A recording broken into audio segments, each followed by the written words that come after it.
Okay, folks, here we go. We're going to review for your second test, which is all about triangles. You guys can do this. A couple of quick pieces of advice, and I'm going to try to move through this video as quickly as possible.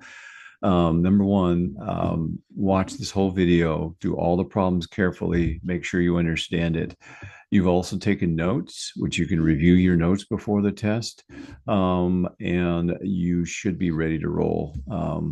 If you've done all these problems, I'm going to cover every type of problem that you're going to see on the test. So let's jump into things here. First thing I want you to do is press pause, copy what's on the screen. All right, I'm going to jump into things here. Question number one here is, what is the measure of angle R in the triangle below? Okay, so this is my angle R here that it's missing, but I've been given 116 is this first one is 116. Okay, I'm going to write it right above here. That's 116 degrees. Okay, and then I've got one that's 37. Okay, do you remember that in a triangle there's 180 total? So if I take my 116 and I add it to my 37, okay, add those two together, I'm going to get 3, 4, 5, and a 1. Okay, I've got 153 degrees. Okay, if I subtract that from 180, that will give me my answer because all the angles together equal 180. So I'm going to do this. I'm going to do 180 minus 153, and that is going to give me my answer. Okay, that's how I will solve that problem. All right, number two, what is the missing angle in the triangle below? Okay, what it's asking for is what is the measure of this missing angle right here? Okay, so you remember from a right triangle that a right triangle has a 90-degree angle. Okay, so what I'm going to do, here's the math. I'm going to speed this up for you. I'm going to take 90 degrees plus 68 degrees. I'm going to add those together. I'm going to get a total. Okay, and that's 158 degrees. Okay, I'm going to subtract that from 180 because that's how many there are total, and that will give me my answer. Okay, so that's how I will solve to find out the missing angle. All right, let's go on to the next slide and talk about a little bit about some different types of triangles. But question three doesn't actually give you a diagram, but it's going to be a question like that on your test that'll just, okay, can you figure it out if they just give you two angles? Okay, the sum of two angles is 138. So the word sum means we've added something together. The total of two angles is 138. What is the measure of the last angle? Here's the math. 180 minus 138 will give me whatever's left. Okay, and so that's how you'll solve number three. Question number four. What type of triangle is triangle DEF below? Okay, and you're given four choices here. It's an equilateral triangle. And you remember that equilateral has this word in it, equal. And I'm an English teacher also, so I pay attention to the sounds of words. And equilateral means all the angles are the same, and they're all 60, by the way, and all the sides are the same, which is going to be true in triangle DEF. Okay. Question five, name the triangle GHI below. Okay. What type of triangle is it? Is it equilateral, isosceles, right, or scalene? And it's a good idea for you to say these words out loud. It's a better way to learn vocabulary. Just reading them isn't as good as saying them and reading them and hearing that your own voice. Okay. It's got two angles. And by the way, one of them kind of disappeared on me here. So I'm just going to write it on the screen here. This angle here at the bottom is 71 degrees, we'll say. Okay. It's also 71 degrees. Okay. So if that is 71 degrees and the other one is 71 degrees, what type of triangle is it? It's going to be an isosceles triangle, isosceles. Okay.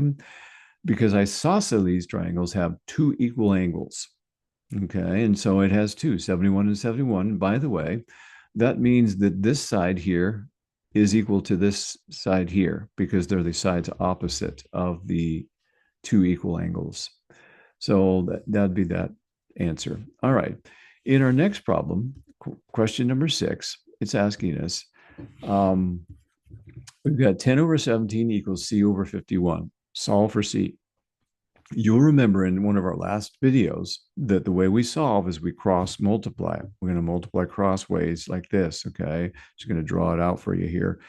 And that sets up a basic, simple one-step algebra problem for us, okay?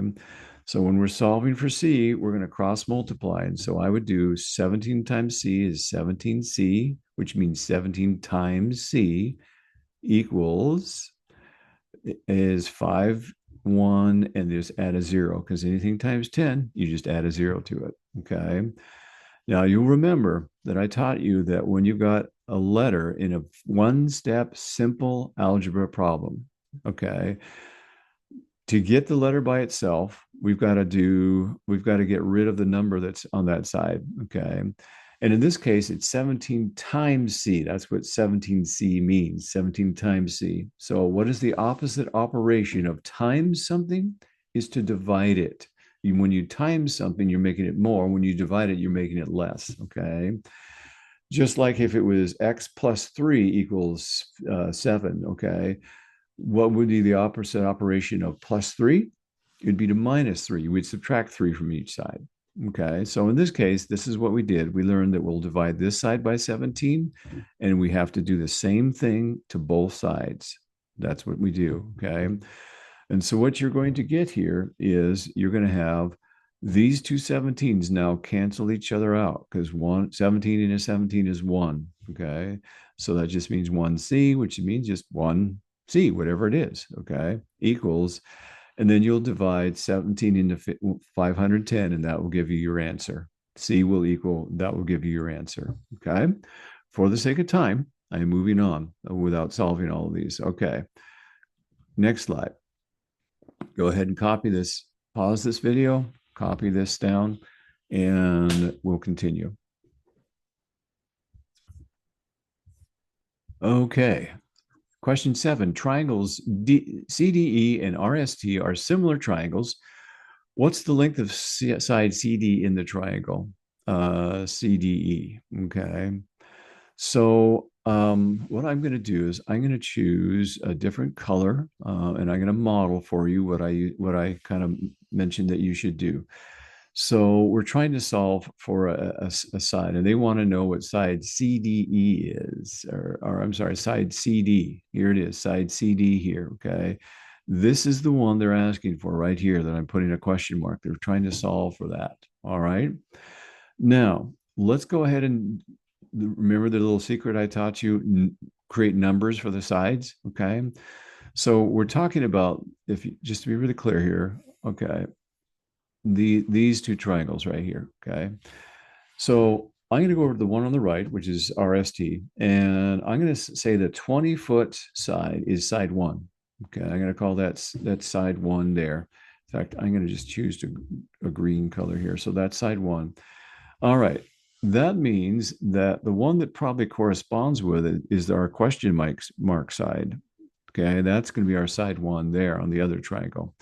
I'll call this side 2 on the triangle on the right.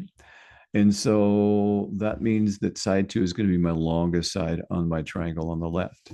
Okay, do you see how I kind of corresponding means the ones that go together, they correspond. Okay, now, and then by default, this would be 3 and this would be 3, 2. All right. However, what we have is enough information now to create our proportion. Okay. I'm going to go over to the triangle on the right, RST, and go, okay, side 1, 20 over, and then what side 1 on the other one, CDE, is we'll call this X, okay, 20 over X equals, okay, I'm going to go back to my side 2 on the triangle on the right here that I'm drawing my arrow towards, okay, side 2 is equals 32. And you'll remember one of the tips that we talked about is that all your numerators are going to come from this when you have a similar triangles and you're setting up this proportion. All your numerators are going to come from the same triangle. So both these numerators here, this 20 and this 32, come from the same triangle. Okay. Side 2 of the other one is 40. Okay. Now I've set up a ratio that I can now solve, and I won't do the whole thing. I'll just kind of start it for you. That equals 32x equals 800. Okay, because 4 times 2 is 8 plus the 2 zeros. Then the next step would be to divide each side by 32 and 32 on this side. Don't forget to do the same thing to both sides. Some students get in a rush and then they kind of forget a step and then it looks really confusing. I'm going to get x equals, and then I'll have an answer. That will give me my answer. Okay. Moving on to question number 8 here. Okay. In triangle ABC. Now, what I want to tell you, but for the sake of time, is you'll probably have a question like this on your test, where all it's going to give you is what I'm putting a box around here. It's just going to give you the words, and you got to actually sketch out your two triangles. And so for the sake of time, I already did that. But the two triangles you see on the right, let's imagine that they weren't there at first. So it says in triangle ABC, angle A is 122 degrees. So I just took my pen and I drew out ABC and I wrote 122 in front of one of them. And angle B is 30 degrees. So I put that in here. Okay. I'm just going to draw an arrow to what I'm talking about. I just drew my own triangle. And by the way, these aren't true to form to exactly 122. I just drew a triangle. I just need to get my numbers on the page. Okay. All right. In triangle DEF, angle D is 50. You'll see I did that. Angle E is 122. And are these two triangles similar? Okay. So we've already done a similar question like this, but all you're going to do is by the way, I think I might have accidentally left a number in here. This 28 wouldn't have been there. Oops, that didn't help. So all you're going to do is add your two numbers that you're given, add them together, 120 degrees. I'm looking at triangle ABC here, okay? You're going to add those two numbers together, get a total, take that total and subtract it from 180, and that will tell you what's left. And I think it's probably going to be 28, okay? You will do likewise with the lower triangle, DEF. You'll add 122 plus 50, and that's going to give you 50, 60, 70, 82, 182 degrees. And you're going to subtract, no, did I do the right? 50, 60, 70, 72, 172 degrees. And you'll subtract that from 180, okay? And that's going to give you only 8 degrees, okay? So again, I took angle D and angle E, added them together, got 172, and then subtracted that from 180. That gave me 8 degrees. Now look at my two triangles. This one has an 8-degree angle. This one has a 28 degrees. So are these two triangles similar? Your answer would be a great big no. They're not the same. They don't have all the same angles, okay? All right, moving on. All right, so these are some questions where we're solving for using the Pythagorean theorem, named after the famous Greek mathematician Pythagoras. Question 9, in the diagram below, determine the distance D. Okay, so I'm going to take my pen and just be really clear which one we're trying to find. This one right here, distance D. Okay, we're going to set up two ratios. All right. And you can take your pen, and I'm going to do this. I'm going to say that this side on the smaller triangle, what I'm going to do is take my pen and I'm going to circle it so we're really clear that this is a triangle, okay, and this is a triangle, okay. There's two separate triangles there, okay. And what I can do is I can say that the side 20, we'll call that side 1, okay. And that's the one that kind of goes from the 90-degree angle up and down. So that's side 1 here, putting a 1 here by it. I'm going to look at the other triangle and start at the bottom. Okay, that would be side 1 here, okay? And the one of the other first triangle on the left, I'll call this side 2. And so that means that this 90 is going to be side 2 here that runs from where I've already got my arrows here, okay? From there to the edge of the triangle. All right, I've got a side 1 and a side 2, okay? So now I can start working on my math here. I can say that, put my ones together in a fraction. Okay, side 1 is 20 over, we'll call side D, I don't know, you can call it A if you want, call it any letter, equals, now where did I get the A? That's, actually, I should just call it D. That makes it simpler, okay? 20 over D, because we're trying to solve for D, equals, Okay, those are the two ones together. Okay. I'm going to go back to my side two of the first triangle. And remember, those are both in the numerator. Okay, is 18. Okay, so that's side two, and side two of the triangle on the right is 90. Okay, and at this point, you now know how to solve this problem because you can do 18d equals 1800. And if I divide, that's supposed to be a d there. Okay, if I divide both sides by 18, and I'm going to cross cancel this out, and I've got d equals 100. Okay, that's what's going to be is 100. There's my answer. Okay. All right, jumping on to a new concept here. Question 10 at the bottom left of the screen. We've got find the squares of these numbers. The squares, remember the little 2 means take that number, the base number. The little 2 is the exponent. Okay, we call those exponents. Take the base number and times it times itself one time. So 2 times 2 is 4. 4 squared, 4 times 4 is 16. 6 times 6 is 36, and 8 times 8 is 64. Okay, those are the squares of those four numbers. Okay. 11, find the square roots of the following numbers. Square roots, you're asking this question: what number times itself, one time, okay, times itself equals that number that's inside the square root symbol here, okay? In this case, it's a 9 here, okay? Well, I know that 3 times 3 is 9, okay? What number times itself equals 36? That's 6. What number times 49 times itself equals 49? What is the square root of 49? It's 7. 7 times 7. What is the square root of 81? It equals 9 times 9 is 81. Okay. Now, by the way, as a reminder, in your book, I think it's on page 63, or let me just double check real fast for you, just to give you the exact. Yeah, I think it's page 63. Let me find that. Yeah, on page 63, there is a table of what's called perfect squares. And that chart will help you to find all of these real fast if you wanted to use that. And again, you can also use a calculator. All right, question number 12 here. What is the length of the hypotenuse in the triangle below? Okay, so the hypotenuse, you remember from our notes here, is this long side here. Okay, it's the one opposite the 90-degree angle. And so we'll call this A. Okay, actually, we'll call it C. That'll make more sense for sure. How am I going to solve that? Okay.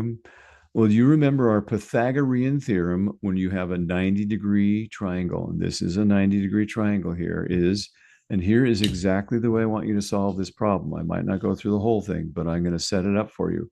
I'm going to go, okay, I'm trying to solve for the hypotenuse, the C.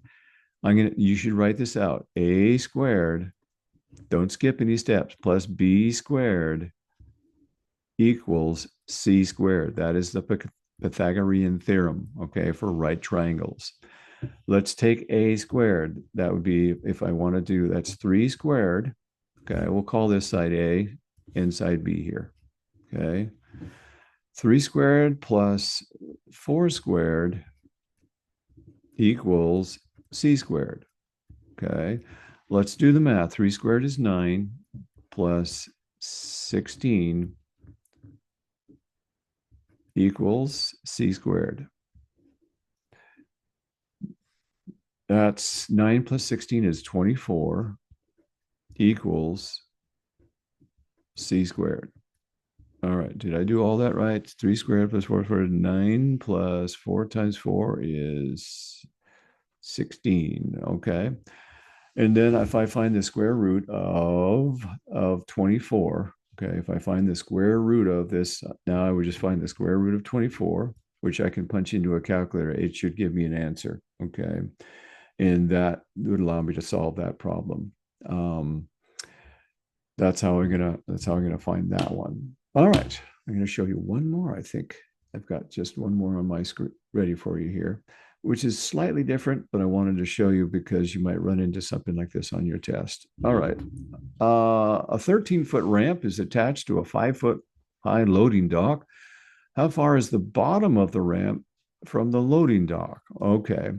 And fortunately, we're given a picture here. We're given a diagram here. Okay.